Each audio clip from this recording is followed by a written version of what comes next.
Right. Well, he's very astute to pick up on that. I've mentioned it a couple of times, but I think you know, if you've seen my playing, you would notice that, which I think he definitely did. But you know, the one thing that I did was I had noticed a couple of times when I was playing how effortless some of the riffs that I was doing, the fast riffs that I was doing were, and I was trying to figure out why that was. And I'd noticed that I was using my wrist for some reason, and I had always been an arm picker. So I started investigating that, and I noticed that when I pick from my wrist, that's a lot like I write. So I started looking at how I write on a piece of paper and started mimicking that on the guitar.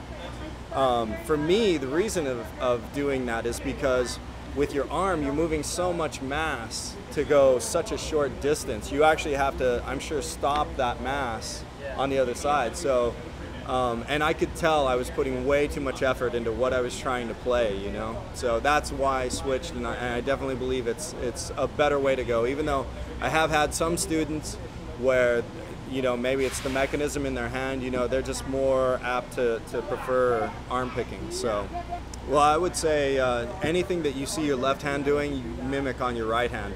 The one thing I've noticed is if I'll try and execute something on my right hand and my right hand's just not getting it, and I'll play it a few times with my left hand to kind of see what I would do in my left hand.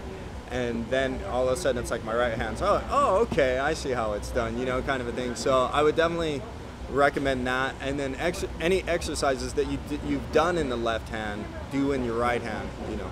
Yeah, more slurring exercises, more hammer-ons, pull-offs.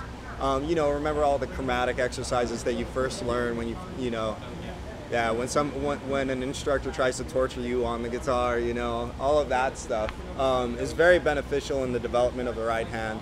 I recommend starting with pentatonic scales because you've got such a nice distance between each note that it's not too complex in the beginning for the right hand.